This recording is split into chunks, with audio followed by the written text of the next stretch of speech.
On today's video, I'm going to be cutting the truss rod channel into this base neck that I'm building. And I'm going to be using this as my truss rod.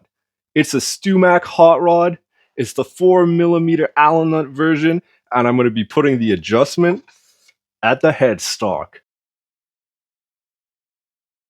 So StewMac also sells a router bit for cutting the truss rod channel. The width of this cutter corresponds perfectly with the width of the truss rod. So this is what we're going to be using. We're going to be using a router and this router bit to cut the channel for our truss rod. This is a little warning for those of you that have no experience working with tools, and maybe a reminder for those of you that do. This router spins at like 10,000 RPM and can take a big bite out of you if you let it. If you don't have experience using one of these bad boys, do yourself a favor and get some training on how to use one safely. So according to StewMac, how you want to install these rods is to have the adjusting rod at the bottom and then the non-adjusting rod on the top. And also, you want it lined up like this so that the end of the brass block is basically on the brake angle. So it's going to be underneath the nut. Underneath the fretboard too, of course. Now that I've got this set up perfectly how I want it on the center line, I'm going to make a mark here at the bottom where it ends. And we're going to have to make sure we end on that mark. So as usual on the danger zone, we're going to have ourselves a tricky clamping situation. For the new people who've never seen one of these videos before, I'm not working in a real wood shop or a real luthier's shop. I'm literally working in my garage, and it's not set up for building guitars. So I have to improvise. And usually that always involves improvised clamping situations. So the first thing I'm going to have to do is get this somehow attached to the workbench so it doesn't move around while I'm routering it. So what I'm going to do is stack a couple of 2x4s here, and then I'm going to put my neck on top of that. So now that's done, I'm actually going to cover this surface with painter's tape, and I'm also going to cover the backside surface of this neck with painter's tape, and then I'm going to actually super glue these two surfaces together. Okay, so I got my super glue on the back of the neck. I'm just going to take some accelerator, spray it on here, and then we're just going to join these two together like this. Okay, so now the neck is securely attached to the workbench. So in my previous videos, you will have seen me use a router bit with a bearing on it that acts as a guide. And the bearing on the router bit runs off the template. This router bit does not have a bearing. So we're going to have to do things a little bit differently. For this, we're actually going to have to run off the edge of our router base. So what that means, I'm going to have to set up a fence along one side that is perfectly parallel to the center line of my neck that the router base is going to run against. So what I'm going to have to do is actually build up this area beside the neck so that I can put my router base fence onto. So just bear with me while I do that.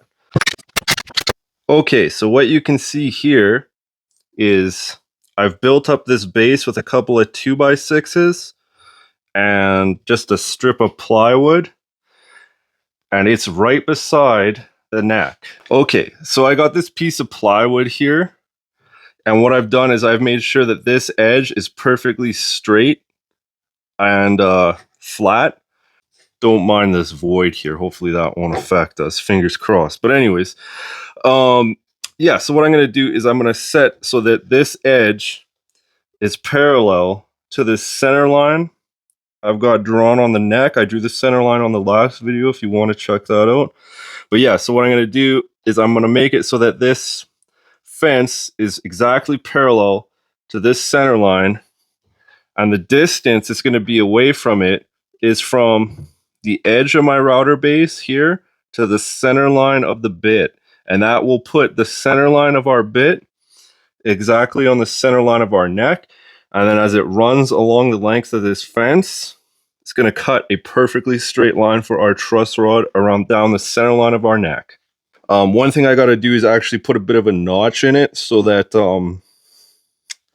it can kind of fit over this. Okay, so you can see I just made a crude notch in this fence so that it will fit over this little bump on the headstock. The reason why I did that is because we actually got to start back here with our cut and cut in this direction. So yeah, I need to fit flat over the headstock like that. Okay, so the next thing we got to do is figure out the distance from our center line of our bit, our router bit, to the edge of our router base. 1.875 inches. All right, so I'm going to space this out 1.875 inches.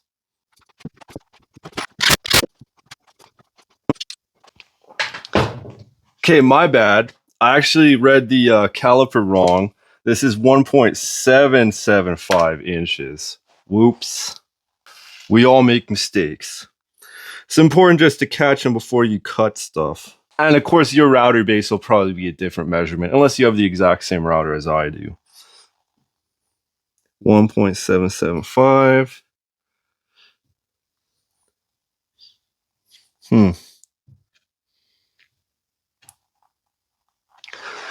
It's not quite perfect up here.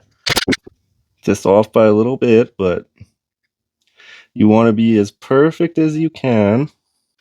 There we go. So now we have our fence, and it's running exactly parallel to our center line, and it is at the correct spacing of 1.775 inches from, which is the space from the edge of our router base to the center line of the bit. So I did mention that I'm going to have to start my cut back here. So that kind of presents a problem because the obviously the head is on a bit of an angle, and we want the channel to be a consistent flat plane going this way. So what that means is we're going to have to create kind of a little bit of a ramp here that's parallel, or that is a continuation of this fretboard surface that goes like this. So what I got here is just like an offcut from when I cut this scarf joint. If you want to check that out, it's in one of my other previous videos in this series, but we're just going to use this as a ramp to kind of, you know, hopefully you can see what I'm showing you here. Make it so that it's kind of a flat surface going into the cut. So I'm just, again, going to use my old trusty technique of putting some painter's tape on here and on here, and then I'm going to super glue it, and then, yeah, it's going to be good.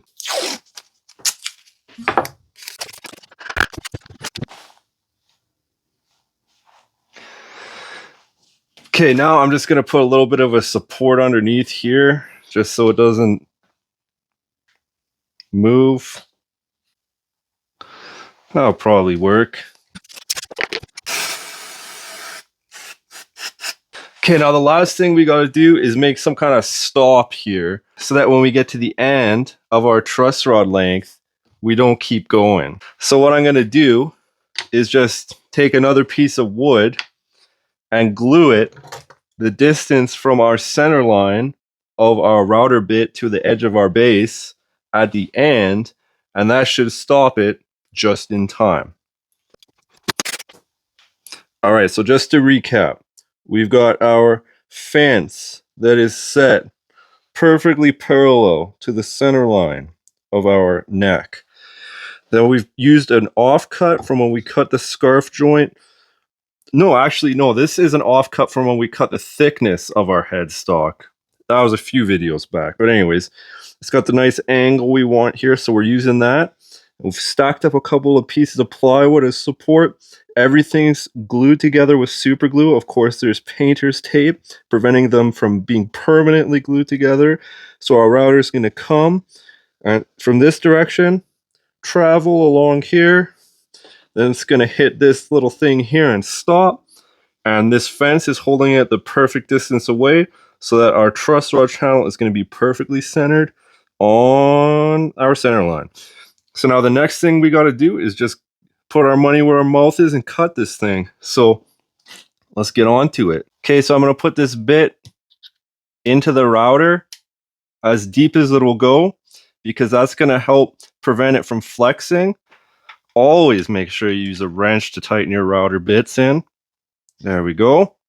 We're going to cut this channel in a few steps, probably 4 different steps. So at the end of it, we're going to want it to be as deep as this brass block so that the surface of the brass block is flush with the surface of the neck. Maybe we'll start off with a cut that's just under 1/8 of an inch. Okay, so that actually worked out nicely. The first cut of the channel is right on our center line. Came a little bit past our end stop, so that's not great.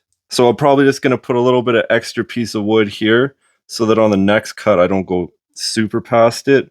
Okay, so that was the first cut. Wasn't perfect in the sense that I went a little bit too far, but I've corrected it for this cut. So now we're just going to lower the bit, drop it down just a touch more. Maybe this time we'll go closer to 1/4 of an inch. I'm going to go down a bit more. So now we're ready to make our final cut. Alright, so as you can see, I got the truss rod set in here.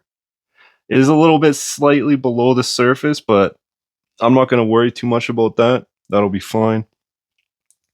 But you can see down here, the little adjustment barrel screw is slightly, well, the channel's not wide enough. So what I'm going to have to do is widen the channel just in that spot.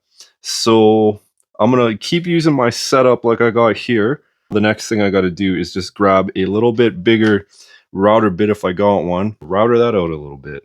So I figured out why I overshot the end of my truss rod. For the stopper, I was measuring off the center line of the router bit. I should have been measuring off the edge of the router bit. So that's why I overshot the length of the truss rod channel by half the diameter of the router bit. So now for this next router bit, I've put a slight, I think this is a 3/8 bit. So what I've done is I put another stopper, and this one is hopefully at the correct distance. So I'm just going to open up just the front end of this. And again, I'm going to do that in about 4 cuts. So bear with me while I do that. So now it's time for the moment of truth. Does our truss rod fit? So overall, I think it's pretty good. We're still a little bit high right there. But as we come along here, come down to the bottom, it's actually a little bit below the surface of the fretboard. So I think probably what's happening is I should have just, that last cut I did where I widened this channel, I should have just made it a little bit deeper. Actually, you know what? I just flipped the truss rod around, and it turns out that it's not this adjustment that's making it stick up. It's actually the block area of the truss rod is sticking up. So let's just measure this. So this block is 0.438 and the other block is 0.435. So it's a little bit bigger. I don't know if it's that much bigger. Maybe it is. Maybe that's just 0.003, whatever. So all I'm going to do is just rub this top block on some sandpaper, maybe a file actually. Okay, so just with a touch of filing, there's only a few thousandths. We got this smooth. We got this, well, this one was smooth. So that's it.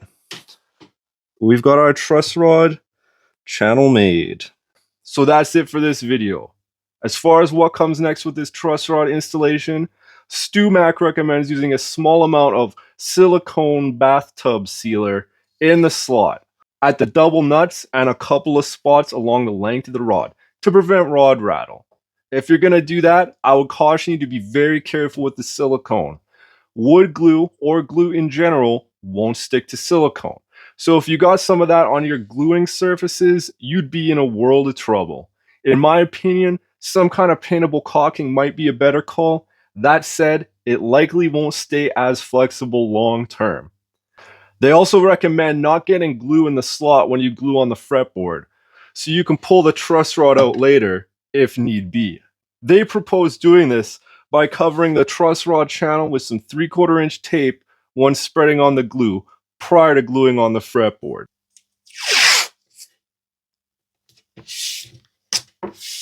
Something like that. To me, this seems like a good idea. Either way, I still have a few more steps before I get to that point. As far as this build goes, in the next few videos, I'll be shaping the fretboard, figuring out the neck to body joint, shaping the body, shaping the neck, etc. There's still a lot to do on this build. So if you found this video useful when it comes to installing your StewMac Hot Rod, do me a favor and leave a like on this video. And if you want to see how this base build turns out, make sure to subscribe. And if you're already subscribed, thank you for subscribing and watching my videos. Until next week, talk to you later.